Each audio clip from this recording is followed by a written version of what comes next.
आइए, मैं जो बात करने जा रहा हूं वो है जल के संबंध में। जल के संबंध में दो करंट इशू हमारे सामने है। एक तो है जल जीवन मिशन। ये जो जल जीवन मिशन है ये करंट इशू इस कारण से हो गया है क्योंकि बजट में इस पर एक नया अपडेट आया है। और इसके अलावा जो दिवस है जिसको हम 22 मार्च को मनाते हैं ये भी अपने आप में महत्वपूर्ण है। आइए स्टार्ट करते हैं इसको अपने। सबसे पहले तो आप हेडिंग डाल दीजिए जल जीवन मिशन।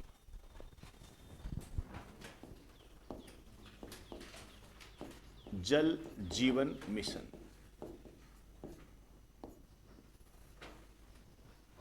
जल जीवन मिशन, इसको ऐसे भी बोल दिया जाता है JJM। JJM, जल जीवन मिशन। एक तो इसके एंगल डिसाइड कर देते हैं सबसे पहले हम कि इसके एंगल क्या है। पहली बात तो ये कि इसकी स्टार्टिंग कब हुई थी, कब इसको प्रारंभ किया गया था। दूसरा, इसका उद्देश्य क्या है, ये क्यों स्टार्ट किया गया। क्लियर। तीसरा, अवधि कब तक है ये, आप इसको ये भी कह सकते हो कब तक। एग्जामिनर ऐसे ही शब्द इस्तेमाल करता है। लक्ष्य भी कह सकते हो। क्लियर। और चौथा जो हमारा एंगल है वो है विशेष। विशेष। तो ये चार एंगल आपके सामने हैं, इसको इसी रूप में आपको लेके चलना है। और इसमें काफ़ी बेहतरीन क्वेश्चन बनते हैं और आ भी चुके हैं। मैं जो क्वेश्चन आ चुके हैं उस पर भी बात कर लूँगा। तो सबसे पहली बात तो इसकी स्टार्टिंग कब हुई थी, 2019 में। 2019-20 के आसपास के जब आप पेपर देखोगे उसके अंदर आपको ये क्वेश्चन मिल जाएगा कि जल जीवन मिशन का प्रारंभ कब हुआ था। अब जल जीवन मिशन है, इसका संबंध जल शक्ति मंत्रालय से है। जल शक्ति मंत्रालय कह दो चाहे भारत सरकार कह दो, एक ही बात है। तो इसके नीचे आप लिख दीजिए भारत सरकार के द्वारा, मतलब ये सेंट्रल गवर्नमेंट का प्रोग्राम है, भारत सरकार के द्वारा इसको प्रारंभ किया गया था। अब उद्देश्य क्या है, इसका उद्देश्य ये है भारत के प्रत्येक ग्रामीण परिवार को, भारत के प्रत्येक ग्रामीण परिवार को नल के माध्यम से, नल के माध्यम से पीने का पानी उपलब्ध करवाना।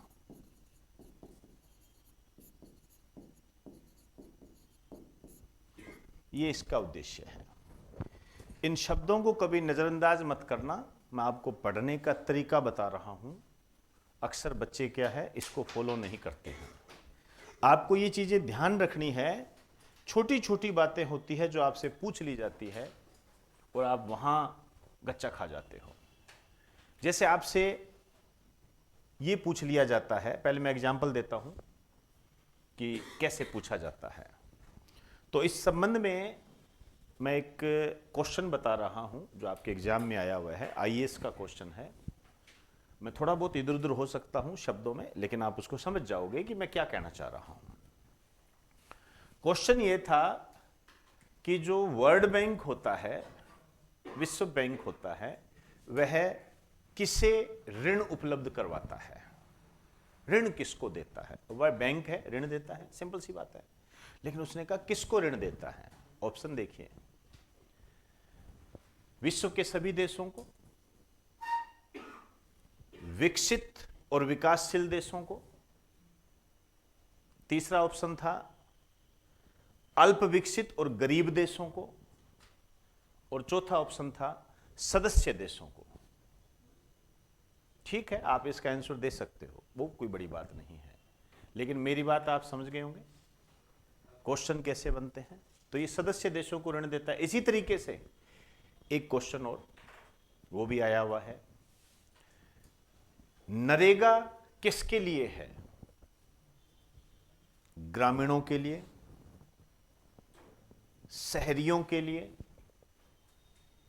ग्रामीणों और शहरियों दोनों के लिए,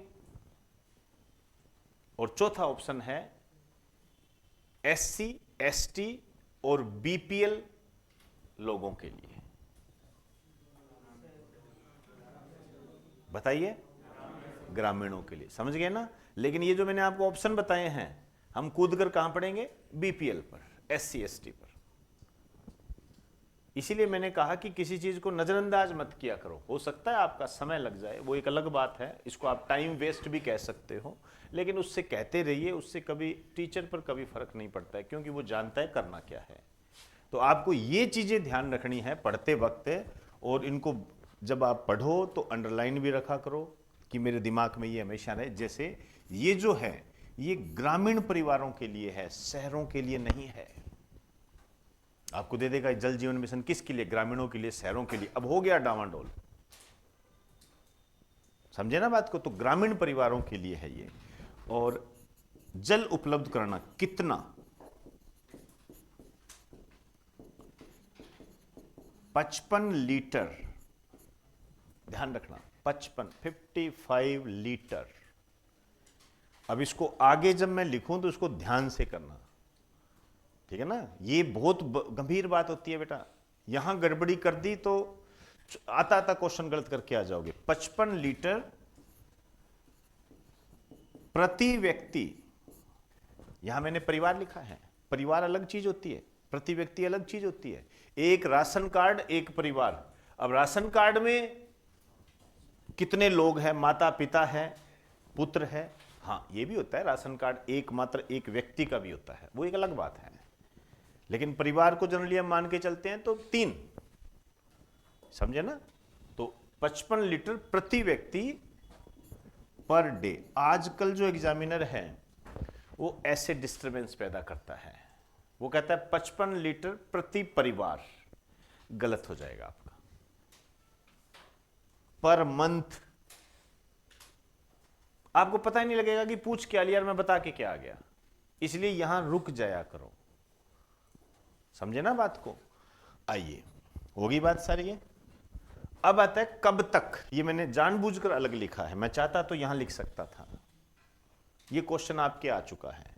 ये जब योजना स्टार्ट हुई थी तब इसको रखा गया था 2024 तक।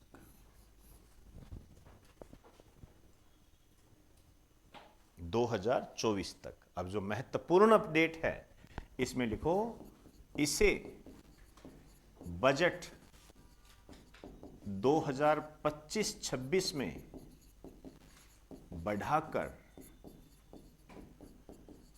वर्ष 2028 कर दिया गया है।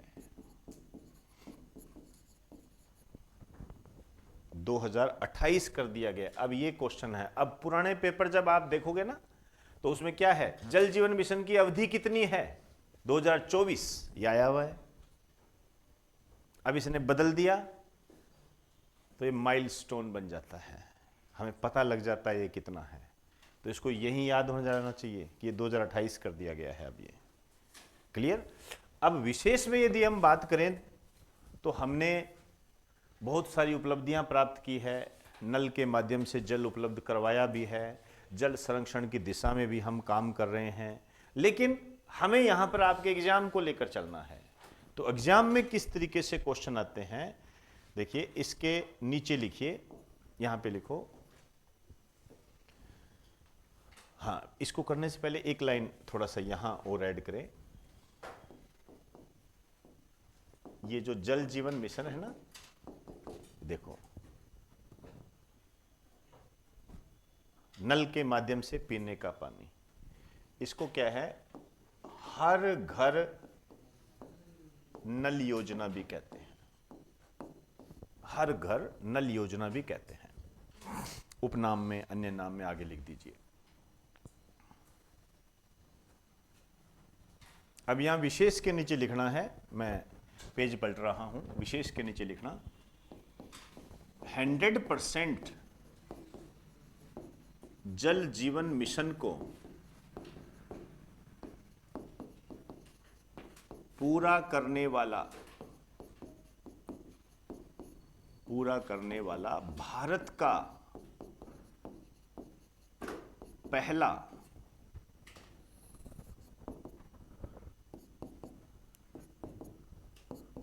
जिला, मतलब जिसने पूरा कवर कर लिया है 100%, इस दृष्टि से पहला जिला कौन सा है? बकायदा प्रधानमंत्री नरेंद्र मोदी ने इस जिले का नाम लिया है। राज्य कौन सा है? पहला केंद्र शासित प्रदेश कौन सा है? क्लियर? तो जो पहला जिला है ये है आपका बुरहानपुर मध्य प्रदेश, बुरहानपुर मध्य प्रदेश। और जो राज्य है बताएगा कोई? गोवा। शाबाश, पहला राज्य गोवा है। और जो यूनियन टेरिटरी है ये है दमन व दीव और दादर नागर हवेली।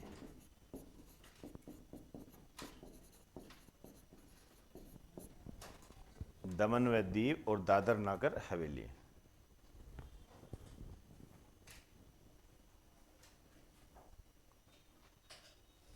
क्लियर? अब इसी दरमियान जब ये उपलब्धियां प्राप्त की गई, एक और उपलब्धि आई, उसका कहीं ना कहीं संबंध जल जीवन मिशन से है। तो उसमें क्या था? वो ये था, यहां पर आप एक नोट डाल के लिख दीजिए, भारत का पहला स्वच्छ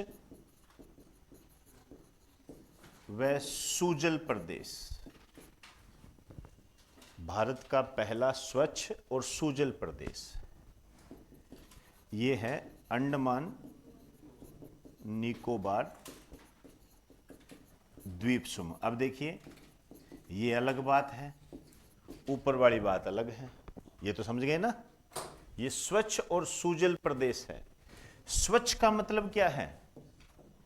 स्वच्छ का मतलब है 100% स्वच्छ भारत मिशन को पूरा करने वाला। मतलब आप जानते हो कि स्वच्छ भारत मिशन के तहत शौचालयों के निर्माण को प्रोत्साहित किया जाता है, स्वच्छता रखने के लिए प्रेरित किया जाता है, टॉयलेट्स के जो निर्माण होते हैं उस संबंध में एक शब्द आता है ओडीएफ, ठीक है ना? ओडीएफ बताया हुआ है आपको। ओडीएफ पूर्ण रूप से ओडीएफ 100% शौचालय वाला। याद कीजिए सिक्किम, ये क्वेश्चन भी आया हुआ है। एक ओडीएफ प्लस होता है। ओडीएफ प्लस का मतलब ये होता है कि हमने जो शौचालय बनाए हैं उसको मेंटेन करना, वो ओडीएफ प्लस होता है। खैर उसकी बात हम नहीं कर सकते अभी। और सुजल प्रदेश का मतलब ये होता है 100% जल जीवन मिशन को प्राप्त करने वाला। अलग होगी ना दोनों बातें सारी?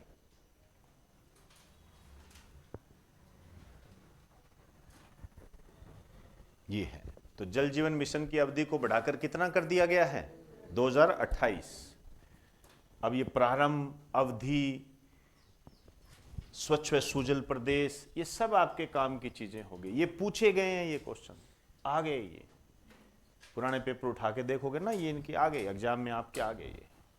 अब इनकी पुनरावृत्ति होगी क्योंकि नया अपडेट आया है। इसी तरीके से जब हम जल के बारे में बात करते हैं तो एक आपके एग्जाम की दृष्टि से जो क्वेश्चन बनता है वो बनता है विश्व जल दिवस, वर्ल्ड वाटर डे। आइए पेज के बीच में लिखो विश्व जल दिवस, world water day, world water day.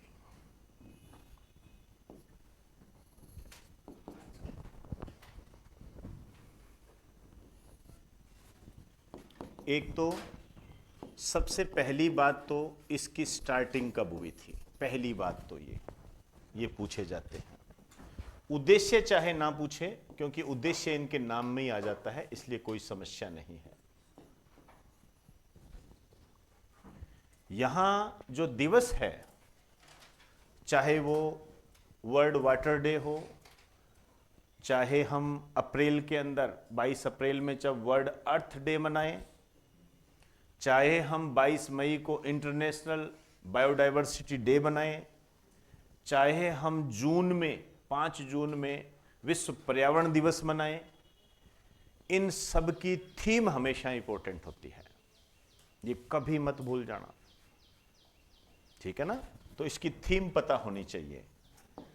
देखिए, थीम के संबंध में यदि मैं कहूं तो 2025 की थीम आपके लिए इंपॉर्टेंट बन जाती है, लेकिन आप जानते हो कि अभी आपके एग्जाम होने वाले हैं, एग्जामिनर किस तरीके से इसको पूछ ले, तो मैं वो सब लेके चलूंगा। तो सबसे पहले तो 22 मार्च को उद्देश्य क्या है, विश्व में जल संरक्षण के प्रति जागरूकता पैदा करना, जल संरक्षण के प्रति जागरूकता पैदा करना। और ये जो प्रारंभ हुआ था ये 22 मार्च 1993 को ये प्रारंभ हुआ था, ध्यान रखना, यूएनओ के द्वारा। पूरा मामला संयुक्त राष्ट्र संघ का है, ये ध्यान रखें।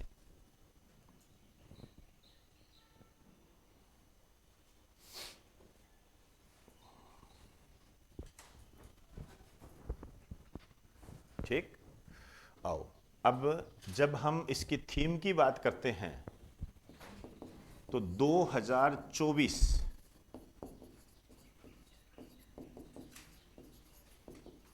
वाटर फॉर पीस, ये आपके एग्जाम में आया हुआ है, वाटर फॉर पीस। लेकिन अब देखिए, हम 2025 में कदम रख चुके हैं, तो अब ये धुंधला पड़ जाएगा, इसके आने के चांस कम होंगे, लेकिन आपको थोड़ा सा दिमाग में रखना है, ठीक है ना। अब जो आपने ध्यान में रखना है वो ये वाली ध्यान रखनी है, 22 मार्च 2025 की थीम ये है ग्लेशियर संरक्षण, ग्लेशियर कंजर्वेशन। ये मोस्ट इंपॉर्टेंट, आज ही लगा लीजिए इसको। आने वाले एग्जाम में आपको किसी न किसी रूप में आपको जरूर मिलेगी, ये हो ही नहीं सकता कि ना मिले।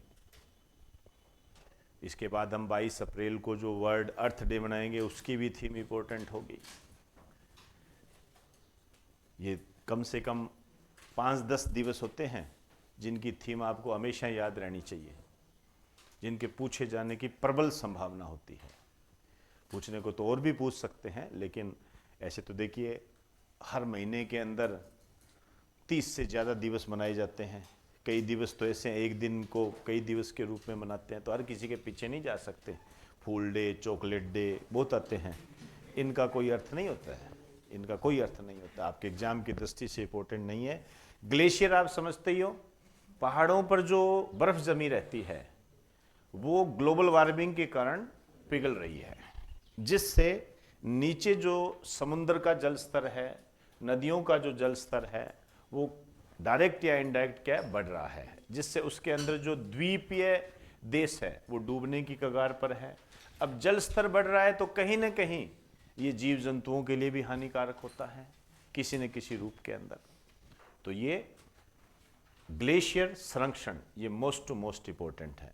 अब देखो एग्जामिनर क्या होता है, जब जल बार बार चर्चा में है, पीने के पानी की बात होती है, तो किसी न किसी रूप में क्या करता है वो, उसको हो सकता है साइंस से जोड़कर आपसे पूछ ले।